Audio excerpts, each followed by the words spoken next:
when Osama bin Laden declared war on the United States, did he have a position in your view of the law that protected him from assassination under the anti-assassination provisions of our laws and regulations? I have not opined on that, and I would have to look at all the facts at the time of the fatwa to know. That's preliminary to a number of reservations or even complaints that we have heard directly or indirectly from people in the CIA, that your office counseled the White House against any memorandum of notification which unambiguously allowed for the CIA simply to kill or to eliminate Osama bin Laden, and that contributed to the fact that all of its plans inside of Afghanistan failed to come to fruition or were never ordered into execution. Can you comment on that? Did the CIA, or did anyone in the White House ask your view as to whether that phrase could be unambiguous, and did you answer that question in the negative? I was not asked whether they could assassinate him. I was asked whether they could capture and follow through. Okay, you were only asked if they could capture him or perhaps kill him in an attempt to escape or to resist that. You were never asked the question as to whether or not he could be killed unambiguously?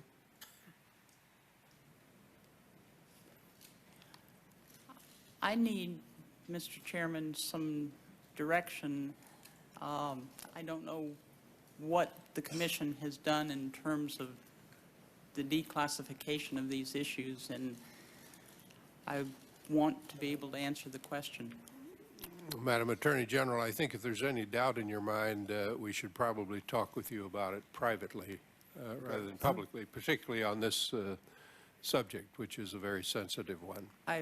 I'm happy to do anything that will forward the issue, and so if we'll submit that question then to you in a closed session. You've heard Director Free speak of his relationships through you with the White House on these security issues.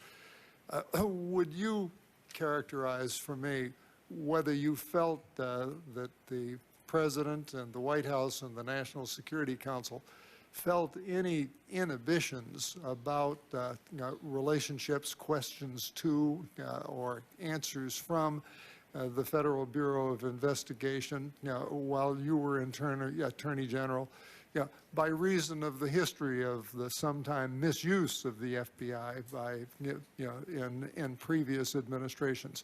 Or was the communication free and open as far as you were concerned during the whole Clinton administration?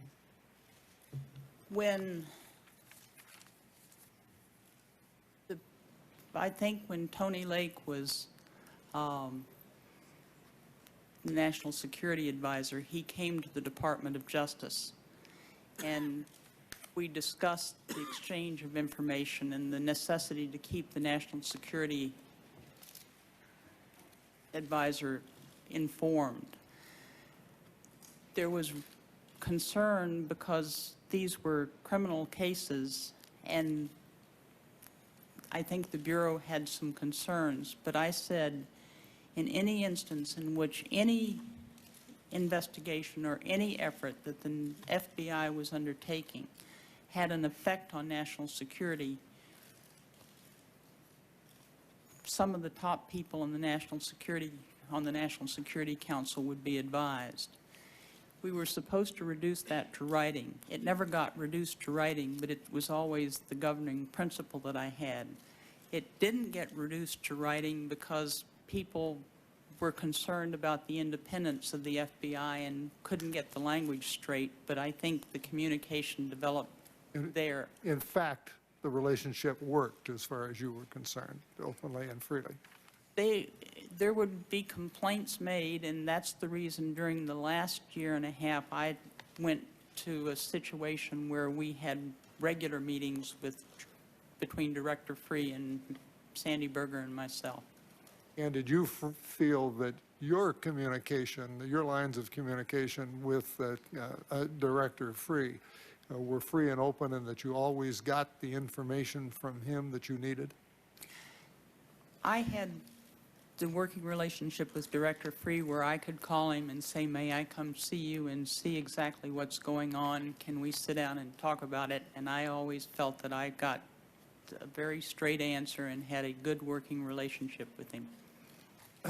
One of the factual findings of our staff for this meeting here today says that you had already told us in private sessions that you were very concerned about the Bureau's information sharing and intelligence capabilities. And the staff statement goes on to say, in 2000, Reno sent several memoranda to Director Free expressing these concerns. One memo stated that, quote, it is imperative that the FBI immediately develop the capacity to fully assimilate and utilize intelligence information currently collected and contained in FBI files and use that knowledge to work proactively to identify and protect against emerging national security threats, end quote. Reno's requirements involved improved information sharing, improved counterterrorism training, a threat assessment, and a strategy to counter that threat. And then it goes on to say, it is not clear what actions the FBI took in response to these directives from the Attorney General. Is it clear to you? Did the FBI respond positively to that direction? What I think had happened, and I'm not sure exactly of the time frame on it, Senator, but what I think happened in the chronology is that Bob Bryant had started earlier to look at some of these issues with respect to how we organized and how we managed the information and how we assigned priorities and how we assigned tasks and how we made sure that we filled the gaps with respect to intelligence information. When Bob Bryant left, Dale Watson pursued this and continued to try. I think both men made real progress, and I think that much of what I hope has been done in the Bureau has built on that progress. That's what I was trying to get at. I sent the memo, and along with other memos at about the same time, to make sure that we were absolutely on the same wavelength, because there had been, for example, I kept finding evidence that we didn't have, didn't know we had. And I would talk to somebody and they'd say, well, just wait till we get automated. I said, how do you know what you're going to automate unless you find it now? You're going to have to find it now, so let's start and get ready to go. And it was a push in that direction. I think this is going to be, when it's finally totally implemented, it's going to be a tremendous tool for the Bureau. It probably is now, I don't know.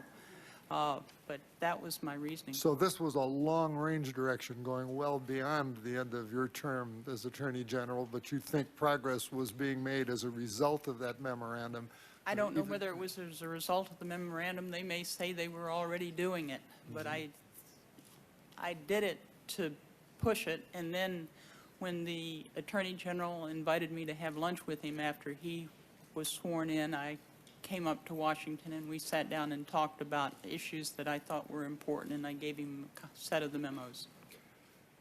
Now, I'd like, as my last question, to have it very open-ended and to get for us the benefit of your wisdom from 8 years as Attorney General and much deep thought on this subject with respect to the Patriot Act. On page 4 of your written testimony, for example, you say, we continued to seek additional authorities such as pen register authority under FISA, which we were not able to get passed during my tenure, but that ultimately became a part of the Patriot Act. And Ms. Gorelick tells me you also asked for legislation lowering the FISA bar with respect to intelligence sharing. Your reflection now, after several years, just in general terms, on the Patriot Act, did it go too far? Did it not go far enough? Are some of the provisions, are there some of its provisions about which you have reservations and would not like to see renewed? And are there elements related to our national security that weren't included in it that you would recommend that Congress adopt when it deals with the renewal of the Patriot Act? I have been asked about the Patriot Act, and I've always said that the Patriot Act was kind of the umbrella that everything that everybody saw happen after 9/11 that they didn't like, it fell under, but that generally everything that's been done in the Patriot Act has been helpful, I think, while at the same time maintaining the balance with respect to civil liberties, except with respect to one matter. And there has been so much discussion about it. One of the things that I hope we might be able to do is to build on what the Commission does and have an opportunity to sit down in a thoughtful, nonpartisan way and talk about the details of the Patriot Act so that people will have a better understanding of them. But one issue is with respect to FISA searches. I don't have all the details with me, but that would be one area that I would like to learn more about in terms of the administration's perspective.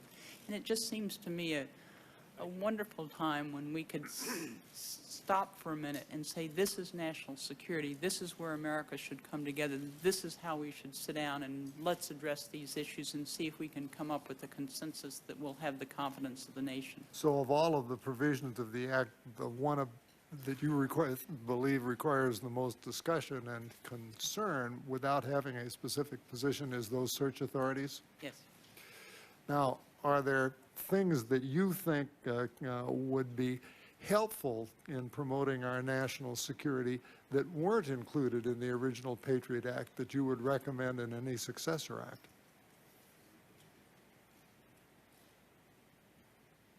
I can't think of anything off the top of my head. In other words, it covered all your wish list and more?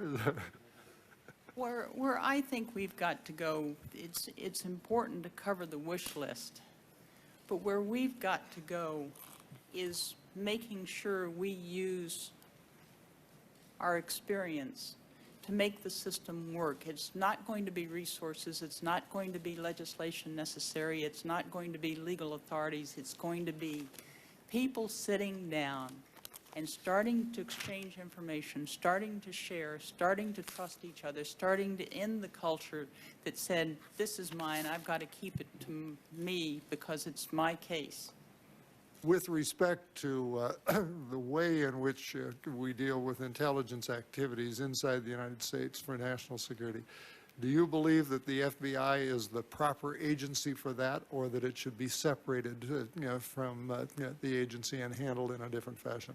I have seen the FBI do absolutely wonderful work, and I think if we can address the issues that I talked about in terms of resolving confusions, addressing points that need resolution, I think the FBI can do a wonderful job for this country. From your observation with me outside, do you think Director Mueller is moving in that direction?